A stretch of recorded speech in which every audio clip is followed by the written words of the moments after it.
US-ഇറാൻ സമാധാന കരാറിന് പിന്നാലെ യുദ്ധത്തിലൂടെ ലക്ഷ്യങ്ങൾ നേടിയെന്ന് വിശദീകരിച്ച് ഇസ്രായേൽ പ്രധാനമന്ത്രി ബെഞ്ചമിൻ നെതന്യാഹു.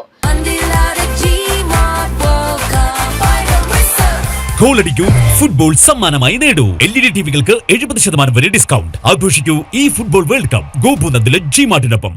കരാറിനെതിരെ നേരത്തെ ഇസ്രായേൽ മന്ത്രിമാർ രംഗത്തെത്തിയിരുന്നെങ്കിലും നെതന്യാഹു വിമർശനം ഉന്നയിച്ചിട്ടില്ല.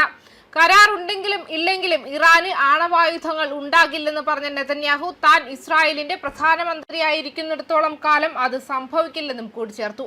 ഇസ്രായേൽ പ്രധാനമന്ത്രി സ്ഥാനത്തേക്ക് വീണ്ടും മത്സരിക്കാൻ തയ്യാറെടുക്കവെയാണ് നെതന്യാഹുവിന്റെ പ്രതികരണങ്ങൾ. യുദ്ധത്തിലൂടെ എന്താണ് നേടിയതെന്ന് ആളുകൾ ചോദിക്കുന്നുണ്ട്. അവരോട് തനിക്ക് പറയാനുള്ളത് ഇതാണെന്ന് പറഞ്ഞുകൊണ്ടാണ് നെതന്യാഹു വിശദീകരണം നടത്തിയത്. ഉടനടി ഉണ്ടാകാനിടയുള്ള ഒരു ഭീഷണിയെ നമ്മൾ തടഞ്ഞു നിർത്തി. നമ്മുടെ അമേരിക്കൻ സുഹൃത്തുക്കളോടൊപ്പം ഇസ്രായേൽ ചരിത്രത്തെ ഏറ്റവും വലിയ വ്യോമാക്രമണം നമ്മൾ ആരംഭിച്ചു. ഇറാന്റെ ആണവ ശാസ്ത്രജ്ഞരെ നമ്മൾ നിർവീര്യമാക്കി. ഭീകര ഭരണകൂടത്തിന്റെ നേതാക്കളുടെ തല വെട്ടി. ആണവ സൗകര്യങ്ങൾ തകർത്തു. അവരുടെ നിർമ്മാണത്തിലുള്ള മിസൈലുകളും ഫാക്ടറികളും നശിപ്പിച്ചു. എണ്ണമറ്റ സൈനിക വ്യവസായങ്ങളെയും അടിസ്ഥാന സൗകര്യങ്ങളെയും ആക്രമിച്ചു. അവരുടെ നാവികസേനയെയും വ്യോമസേനയെയും നശിപ്പിച്ചു. ഇറാനിയൻ ജനതയെ കൂട്ടക്കൊല ചെയ്ത ബാസിദ് കമാൻഡർമാരെ നിർവീര്യമാക്കി. വലിയ നാശനഷ്ടങ്ങൾ വരുത്തി. ഇറാന്റെ സമ്പദ് വ്യവസ്ഥയ്ക്ക് വലിയ നാശനഷ്ടങ്ങൾ വരുത്തിയെന്നും നെതന്യാഹു പറഞ്ഞു. എന്നാൽ ആണവ ഭീഷണിയിൽ നിന്ന് ഇസ്രായേലിനെ നമ്മൾ സംരക്ഷിച്ചു എന്നതാണ് പ്രധാന കാര്യമെന്നും അദ്ദേഹം പറഞ്ഞു. ഓപ്പറേഷൻ റൈസിംഗ് ലൈനിന് തൊട്ടു മുൻപ് ഇറാൻ ആണവായുധം ലക്ഷ്യമാക്കി കുതിക്കുകയായിരുന്നു. കൂടാതെ അവരുടെ മിസൈൽ മറപിടിച്ചുള്ള ആണവ വ്യവസായവും കുതിപ്പിലായിരുന്നു. അന്ന് നമ്മൾ പ്രവർത്തിച്ചില്ലായിരുന്നുവെങ്കിൽ ഇറാൻ ഇതിനകം അണുബോംബുകൾ ഉണ്ടാകുമായിരുന്നു. അതിനർത്ഥം എന്താണ്? ലക്ഷക്കണക്കിന് ഇസ്രായേലി പൗരന്മാർ കൂട്ടക്കൊലയുടെ ഭീകരമായ അപകടത്തിൽ കഴിയേണ്ടി വരുമായിരുന്നു.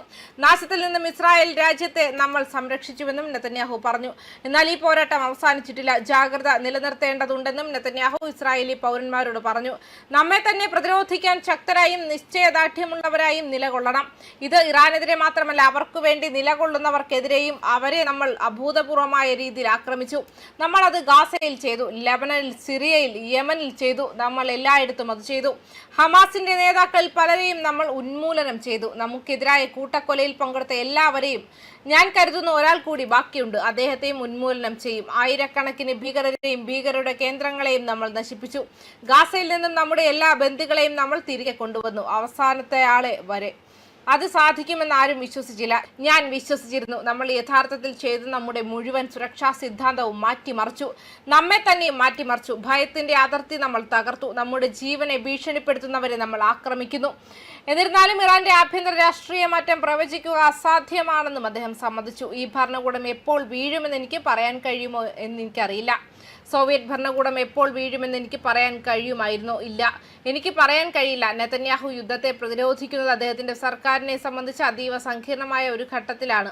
വാഷിംഗ്ടൺ ഈ കരാറിനെ ഒരു നയതന്ത്ര മുന്നേറ്റമായി അവതരിപ്പിക്കുമ്പോൾ ഈ തർക്കങ്ങൾക്ക് കാരണമായ സുരക്ഷാ ആശങ്കകളെ ഈ കരാർ പരിഹരിക്കുന്നുണ്ടെന്ന് വിശ്വസിക്കാൻ ഇസ്രായേലിൽ പലരും ഇപ്പോഴും തയ്യാറായിട്ടില്ല. ആ പശ്ചാത്തലത്തിൽ ഈ യുദ്ധത്തെ ഒരു അപൂർണമായ സൈനിക നീക്കമായി കാണുന്നതിന് പകരം ഒരു തന്ത്രപരമായ വിജയമായി ചിത്രീകരിക്കാനാണ് നെതന്യാഹു ശ്രമിച്ചത്. ഈ സംഘർഷത്തിന് മുൻപത്തേക്കാൾ ഇസ്രായേൽ കൂടുതൽ ശക്തവും സുരക്ഷിതവുമായ നിലയിലാണെന്നും അദ്ദേഹം വാദിച്ചിട്ടുണ്ട്. ന്യൂസ് ഡെസ്ക് കർമ്മ ന്യൂസ്.